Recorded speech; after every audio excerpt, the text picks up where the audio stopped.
कभी कभी प्यार उन घावों को भरने के लिए पर्याप्त नहीं होता जो आपने नहीं दिए, और यह पहचानना विफलता नहीं है, यह दर्दनाक ईमानदारी है। अमन को कभी नहीं पता चला कि ऊंची आवाजों पर काव्या क्यों घबरा जाती थी।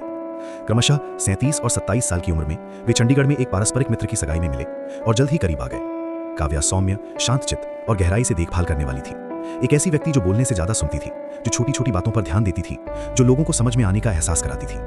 अमन को वो गुण एक ऐसी दुनिया में सुकून देने वाला लगा जहां शायद ही कभी सुनने के लिए रुकता था। उनका रिश्ता शांतिपूर्ण था, शांत शामों और विचारशील बातचीत पर आधारित था, जब तक कि छोटे संघर्ष अनिवार्य रूप से सामने नहीं आए। अमन स्वभाव से आक्रामक नहीं था, लेकिन काम के तनाव और विरासत में मिले संचार पैटर्न के कारण उसका स्वभाव आक्रामक हो गया था। बहस के दौरान उनकी आवाज ऊंची हो गई, उनके शब्द तीखे हो गए। उसने कभी नहीं मारा, कभी धमकी नहीं दी, कभी नुकसान पहुंचाने का इरादा नहीं था, लेकिन उसके स्वर में कुछ मात्रा, तीव्रता, धार ने काव्या को गहराई से परेशान कर दिया, जिसे वो समझ नहीं सका। एक शाम सप्ताहांत की योजनाओं के बारे में एक छोटी सी असहमति के दौरान अमन ने हताशा में मेज पर अपना हाथ पटक दिया। हिंसक रूप से नहीं, बस अपनी बात पर जोरदार विराम चिन्ह लगाया। काव्या ठिठक गई, पूरी तरह से शांत, आंखें चौड़ी हो रही हैं। उसकी सांसें बदल गईं, धीमी, तेज। उसकी आंखों का ध्यान भटक गया, कुछ ऐसा देखने लगा जो वो नहीं देख सका। वो ऐसे पीछे हटी मानो उसने कोई भौतिक रेखा पार कर ली हो, हालांकि वो ठीक वहीं खड़ा था जहां वो खड़ा था। अमन भ्रमित था, लगभग रक्षात्मक। मैंने तुम्हें नहीं छुआ, उसने बिना समझे कहा।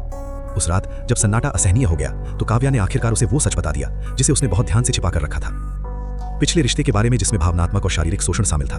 वर्षों की चिकित्सा और उपचार के बारे में उसने कभी बात नहीं की। ट्रिगर्स के बारे में वो खुद भी बमुश्किल समझ पाती थी। अचानक हरकती, ऊंची आवाजें, सतह पर पटकते हाथ, गुस्से की ओर बढ़ते स्वर। अमन को अपने ऊपर अपराध बोध महसूस हुआ। शर्माई, अनजाने में उसे डराने से भयभीत हो। उन्होंने तुरंत सावधान रहने, अपनी आवाज को नियंत्रित करने, तनाव को अलग तरीके से प्रबंधित करने का वादा किया। लेकिन जागरूकता ने वृत्ति को नहीं मिटाया और अति सतर्कता ने आघात को नहीं मिटाया। समय के साथ काव्या सामान्य असहमतियों के दौरान भी चिंतित हो गई और उस तनाव को बढ़ने के लिए तैयार रही जो कभी नहीं आया। अमन लगातार संयत महसूस करता था, अंडे के छिलकों पर चलते हुए। स्वाभाविक रूप से निराशा व्यक्त करने से डरता था, गलत बात को गलत लहजे में कहने से डरता था। प्रेम सतर्क हो गया, फिर तनावपूर्ण हो गया, कनेक्शन प्रदर्शन बन गया। दोनों ने इतनी मेहनत की कि स्वाभाविक महसूस होना बंद हो गया। एक रात एक और सावधानी पूर्वक बातचीत के बाद, जिसमें दोनों ने अपना मतलब नहीं बताया, काव्या ने धीरे से कहा, आप ऐसे व्यक्ति के लायक हैं जो इंसान होने पर टूटता नहीं है। अमन ने यह तर्क देने की कोशिश की कि वो अनुकूलन कर सकता है, कि प्यार का मतलब कठिनाई के माध्यम से काम करना है। उसने उसे धीरे से रोका, और मैं भी बोझ की तरह महसूस किए बिना ठीक होने का हकदार हूं। वे सम्मान के साथ अलग हो गए, पहचानते हुए कि उपचार के रास्ते हमेशा एक दूसरे से नहीं जुड़ते। कभी कभी समय और आघात ऐसे अंतराल पैदा करते हैं जिन्हें प्यार पाट नहीं सकता। वर्षों बाद किसी ने अमन से पूछा कि उसने क्या सीखा। वो संभल कर बोला, मैंने सीखा कि आप किसी के दर्द को दूर करके प्यार नहीं कर सकते। मैंने सीखा कि आघात अतीत के दुर्व्यवहार करने वालों और वर्तमान भागीदारों के बीच अंतर नहीं करता।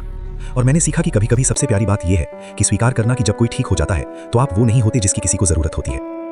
कुछ प्रेम कहानियां क्रूरता के कारण विफल नहीं होती हैं, बल्कि इसलिए क्योंकि घाव उपस्थिति के साथ मेल नहीं खाते और उपचार के लिए स्थान की आवश्यकता होती है।